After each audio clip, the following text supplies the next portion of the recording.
Thank you, Mr. Chairman, members of the committee. For the record, my name is James Wheeler. I am here on behalf of the New Hampshire Firearms Coalition as a member of their board to testify in support of this bill. We strongly believe that the federal government has overstepped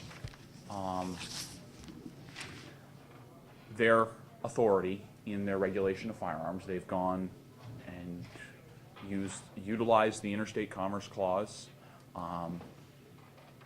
far beyond the intended authority in their regulation of firearms. The Constitution does not grant them the power that they have taken. And we believe this is one step we can make towards fixing that. For firearms that are completely made in New Hampshire.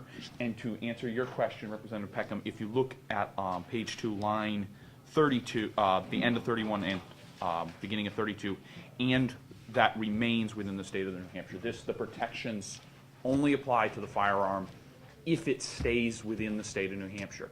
Once a firearm were to leave the state, it would no longer be protected by this bill. So any federal regulations that otherwise apply to firearms that are manufactured in interstate commerce, manufactured and then sold, transported, whatever, in interstate commerce, whatever federal regulations apply to those would then apply to the firearm if once it is taken beyond state lines. We believe that by giving this protection just to that narrow category of firearms manufactured here, we will help begin to restore a balance of the power of the states versus the power of the federal government in the area of firearms. To answer a couple of the other questions that were brought up, you asked about assembly. The way this is written is specific to manufacture from raw materials. It would actually not cover firearms whose parts are all milled and molded, cast, whatever, in another state, and then the parts are all transferred here and assembled. This is we believe that I believe the Montana law has a similar distinction. The best chance of successfully defending this law is if we deal with, we're not talking about parts that have moved in interstate commerce. We're talking about just material that had nothing to do with being a firearm.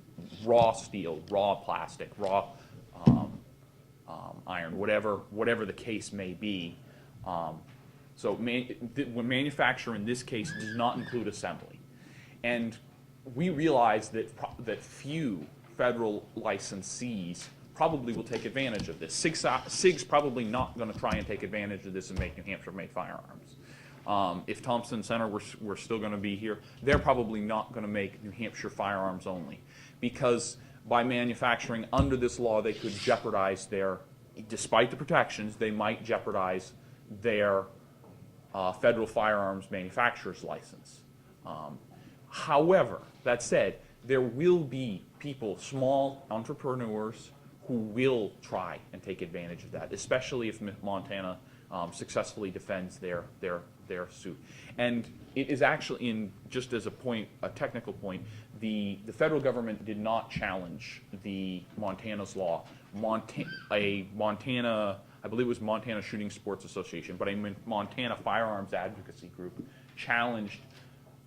sought declaratory judgment that the law was constitutional and that it was enforceable. It was actually Montana firearms advocates who initiated the suit in Montana. Finally, as to NFA items, we strongly believe at the New Hampshire Firearms Coalition that they cannot be removed from this bill. In part because it creates a dichotomy that is nonsensical.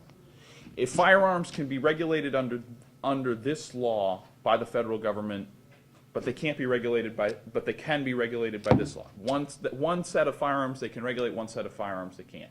The NFA Act, while it is supposedly taxation, it's regulation in the guise of taxation. Even if they had a legitimate taxing authority, and as Representative Itza pointed out, that is arguable. The fact of the matter is, it's not about the money. It's not a tax because, and I'd be willing to bet that the enforcement of collecting the tax costs more than the revenue that the tax brings